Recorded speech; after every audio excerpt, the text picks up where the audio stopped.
नमस्कार दोस्तों। हिंदी साहित्य के इतिहास की सीरीज में आज हमारा भाग 3 है। पिछली वीडियोस में हमने आदिकाल की शुरुआत की थी और आज हम सिद्ध, नाथ और जैन साहित्य के उन मुख्य पॉइंट्स को कवर करेंगे जो सीधे एग्जाम में पूछे जाते हैं। ये वीडियो आपकी तैयारी के लिए बहुत महत्वपूर्ण होने वाला है, तो चलिए शुरू करते हैं।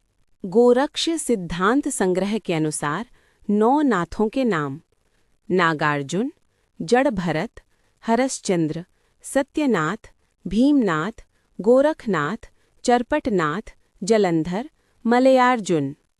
डॉक्टर रामकुमार वर्मा द्वारा प्रस्तुत 9 नाथों की सूची: आदिनाथ, मत्स्येंद्रनाथ, गोरखनाथ, गाहिणीनाथ, चरपटनाथ, चौरंगीनाथ, ज्वालेंद्रनाथ, भर्तृनाथ, गोपीचंद्रनाथ। नागार्जुन प्रसिद्ध रसायनी, चरपटनाथ, जलंधर की गणना सिद्धों में भी होती है। आचार्य रामचंद्र शुक्ल के अनुसार जलंधर से सिद्धों की नाथों से परंपरा अलग हो जाती है। मत्स्येंद्रनाथ, वास्तविक नाम विष्णु शर्मा, पूरा नाम पिप्पलीश देव, गुप्त नाम भैरवानंद, जन्मभूमि असम के लोहित्य नदी के तट पर।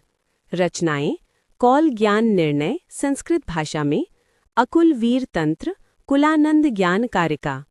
कौल ज्ञान निर्णय संस्कृत भाषा का संपादन प्रबोध चंद्र बागची ने किया। 14वीं शताब्दी में ज्योतिश्वर ठाकुर कृत वर्ण रत्नाकर की सूची में प्रथम नाम मत्स्येंद्रनाथ का ही है। संत ज्ञानेश्वर ने सर्वप्रथम आदिनाथ का और उसके बाद मत्स्येंद्रनाथ का उल्लेख किया। संत ज्ञानेश्वर की परंपरा को प्रामाणिक मानकर मत्स्येंद्रनाथ को ही नाथ पंथ का आदि प्रवर्तक माना जाता है।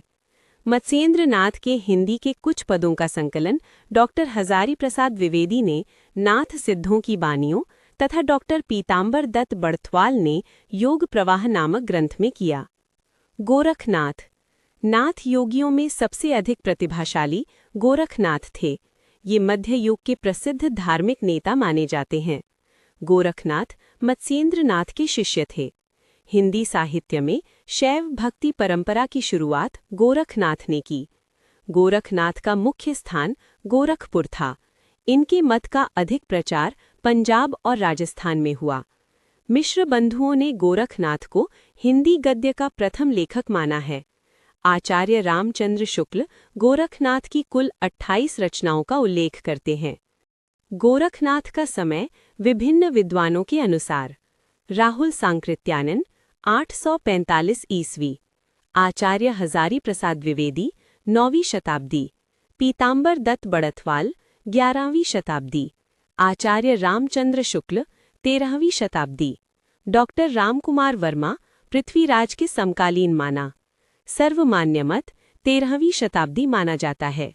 डॉक्टर पीतांबर दत्त बड़थवाल ने गोरखबानी का संपादन करते हुए गोरखनाथ की 40 रचनाओं की सूची दी है, किंतु उनमें 14 रचनाओं को ही प्रामाणिक माना है। गोरखनाथ की 14 प्रामाणिक रचनाएं: शब्दी या शब्द, पद, शिष्यादर्शन, प्राण संकली, नरव्य बोध, अभय मात्राय योग, आत्मबोध, 15 तिथि, सप्तवार, मच्छिंदर गोरखबोध, रोमावली, ज्ञान तिलक, ज्ञान चौतीसा, पंचमात्रा। चरपटनाथ गोरखनाथ के शिष्य थे। इनका वास्तविक नाम चरकानंद था। नाथपंथियों की योगियों को कनफटा कहा जाता था। नाथपंथियों की भाषा सधुक्कड़ी थी। जैन साहित्य।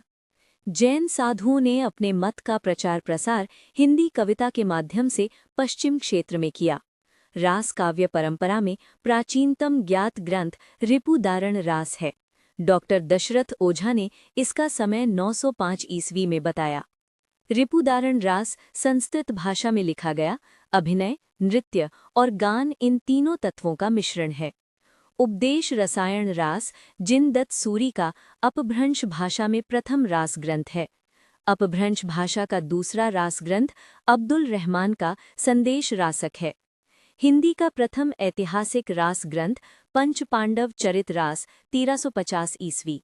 इसके लेखक शालिभद्र सूरी द्वितीय है।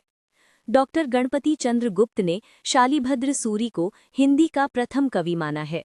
मुनि जिन विजय, डॉक्टर दशरथ ओझा, डॉक्टर गणपति चंद गुप्त ने शालिभद्र सूरी रचित भारतेश्वर बाहुबली रास को हिंदी जैन परंपरा का आदि काव्य माना है। ये 205 छंदों में रचित एक सुंदर खंड काव्य है। भारतेश्वर बाहुबली रास 1184 ईस्वी में भारतेश्वर तथा बाहुबली का चरित का वर्णन है और इसका संपादन मुनि जिन विजय ने किया। जैन आचार्य देवसेन कृत श्रावकाचार को डॉक्टर नगेंद्र ने हिंदी की प्रथम रचना माना है। जैन धर्म के प्रवर्तक महावीर स्वामी हैं। देवसेन ने सन 933 ईस्वी में श्रावकाचार की रचना की। श्रावकाचार में 250 दोहों में श्रावक धर्म का प्रतिपादन किया गया है। आचार्य देवसेन की रचनाएं: श्रावकाचार 933 ईस्वी, लघु नय चक्र, दर्शनसार, भाव संग्रह, आराधनासार, तत्वसार, सावय धम्म दोहा। आचार्य देवसेन का लघु नय चक्र बहुत प्रसिद्ध है। देवसेन ने अपने ग्रंथ में जैन धर्म के संघर्षों की उत्पत्ति लिखी है, जिसे जैन सभा का नाम दिया है। बृहदनय चक्र का वास्तविक नाम दण्व सहाव पयास द्रव्य स्वभाव प्रकाश है।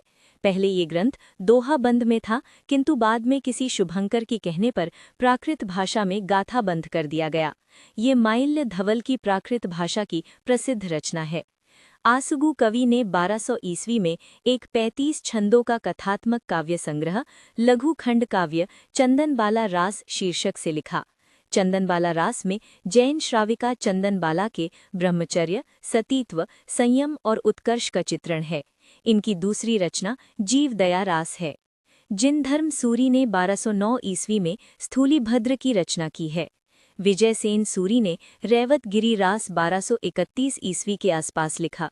ये जैन धर्म की ऐतिहासिक एवं पौराणिक इतिवृत्त तथा प्राकृतिक सौंदर्य की गाथा है।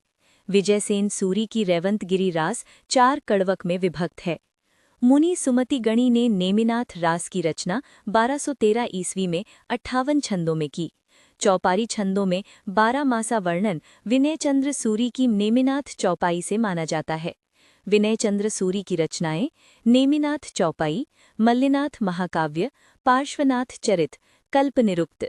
जैन आचार्य हेमचंद्र की रचनाएं कुमारपाल चरित, हेमचंद्र शब्दानुशासन, छंदोनुशासन, देशी नाममाला कोश, प्राकृतानुशासन, त्रिषष्ठी श्लाका पुरुष चरित्र। हेमचंद्र 12वीं शताब्दी में गुजरात के सोलंकी राजा सिद्धराज जयसिंह के समकालीन थे। इन्हें लोग कलिकाल सर्वज्ञ भी कहते हैं। प्राकृत का व्याकरण लिखने के कारण ये प्राकृत भाषा के पाणिनि कहलाए। इनके व्याकरण ग्रंथ में अपभ्रंश के कई दोहे उद्धृत हैं, जिनमें श्रृंगार, नीति, वीरता, भक्ति आदि विविध प्रसंगों को लेकर नायिकाओं के सौंदर्य चित्रण के चित्र अंकित हैं। तो ये थे सिद्ध, नाथ और जैन साहित्य के सबसे ज़रूरी तथ्य। अब तैयार हो जाइए, क्योंकि हमारा अगला वीडियो एक एग्जाम बूस्टर होगा, जिसमें आदिकाल के पिछले वर्षों के सभी प्रश्नों का एक लंबा और शानदार कलेक्शन होगा। ये सीरीज हिंदी की सभी परीक्षाओं के लिए रामबाण है, इसलिए अभी सब्सक्राइब कर लें ताकि आप वो स्पेशल वीडियो मिस ना करें। मिलते हैं अगले भाग में।